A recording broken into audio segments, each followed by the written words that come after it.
Let's go for it. Another round. Stick around.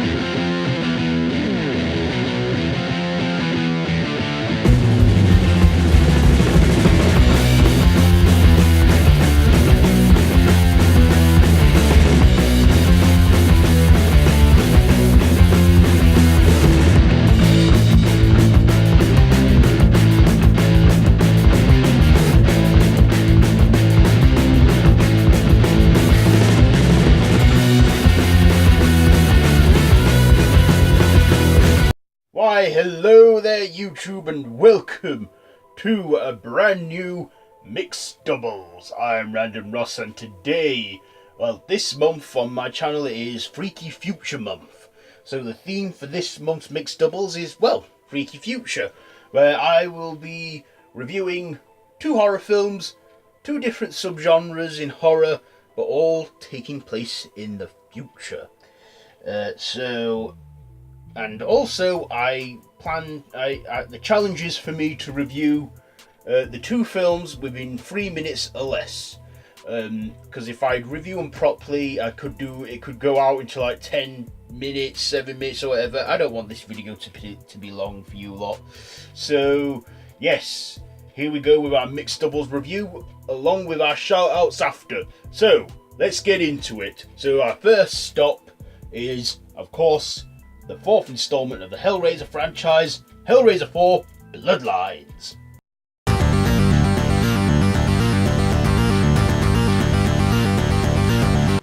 So, for my first mixed double, it is on the film Hellraiser IV: Bloodlines from 1996. So, in this film, it stars Bruce Ramsey,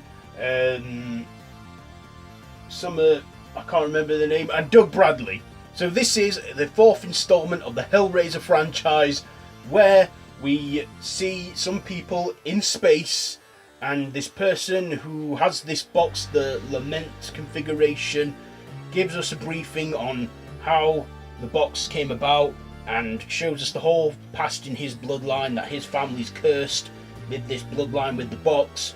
We then go into flashback sequences. We get origins of the puzzle box, we get origins of some other Cenobites, and then we get Pinhead, who comes into it halfway into the film. So let's get on to my likes and dislikes. First of all, I like the flashbacks in it. The flashbacks into the past, which kind of works almost as an anthology film, where we see shorts of each flashback of the origins, and I liked that in the film. I liked how we got a bit of following from Hellraiser 3, and that's this is set in the future as well, the year 2120 something. I can't quite remember, but I do know that it takes place in space. That's a dislike. First of all, why the hell take a franchise that started off on Earth and bring it into space? You know, I mean, they did this with Leprechaun, they did this with Jason. Yeah, why take Hellraiser to space? I don't get it, you know. Say it in the future, fair enough, but don't take it out into space. But I do like in the finale how the space station that they're on does fall up into like a box and it explodes, kind of closing it and not leaving any room for any more sequels. But this was the fourth film, and there's so many more after it. But after that, this was the last theatrical one, and the rest were all like direct-to-video, direct-to-DVD videos, films, etc. But it does have its good moments. Doug Bradley, as usual, like the series regular, does a great job as Pinhead, and we see Pinhead. I just don't like how we get to see him halfway into the film, but still, all the screen time Pinhead has, he makes that count, and I love it. Yes, Hellraiser IV: Bloodlines. This also had a young Adam Scott in it as well, who's quite a well-known actor now. You know, he's been in films like Step Brothers, Krampus, all them kinds. So yes, Hellraiser 4. Final thoughts and ratings. I thought the cinematography was okay, dark atmosphere. The space thing just kind of, I didn't get it, why they had to do it. Probably money, trying to go for something different. I don't know. But with all that being said, I'm going to give Hellraiser IV Bloodlines, I'm going to give this a 2 machetes out of 5. So, down to our next review, which is on Daybreakers.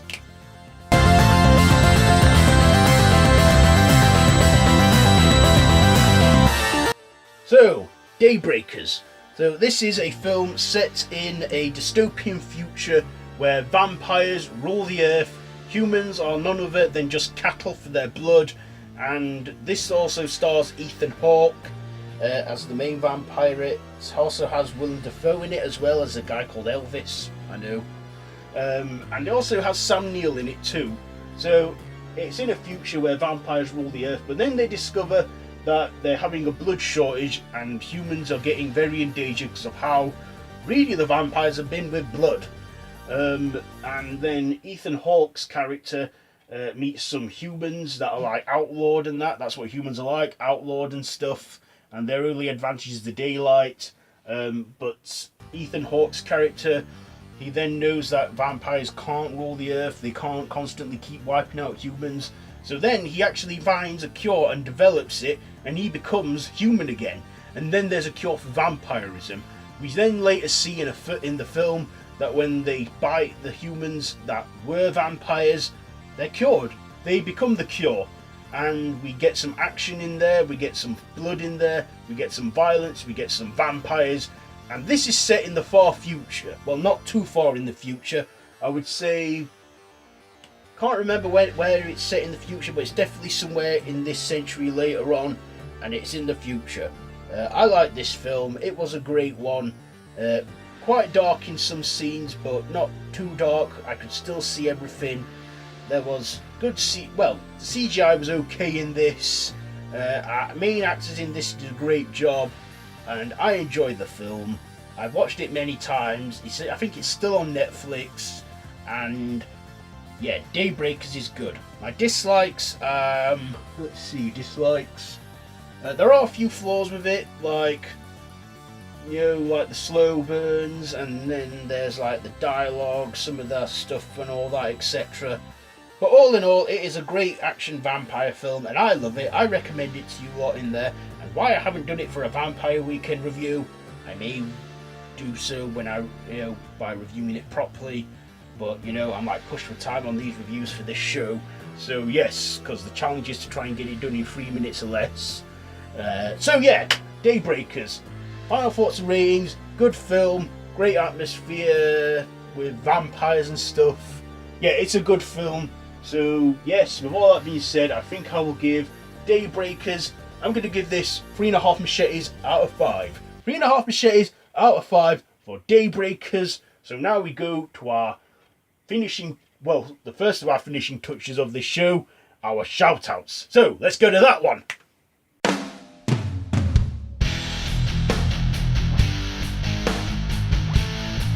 This month's shout-outs go to Jay Super Awesome and Need Gore. So, be sure to check out those 2 awesome horror YouTubers and to tell them that I sent you their way. Their channels are great and they deserve some more, recognition and that, like all the other shout-outs I've done in the past on this show. So yeah, be sure to check them out. Well, there you go. That's it for this month's Mixed Doubles. Have you seen any of the films featured in this month's show? Let me know down in the comments below. If you like this video, be sure to give it a big thumbs up. Don't forget to share with your friends. Don't forget to subscribe to my channel if you haven't already, and to hit that notification bell, and subscribe to my channel if you haven't already, and to hit that notification bell.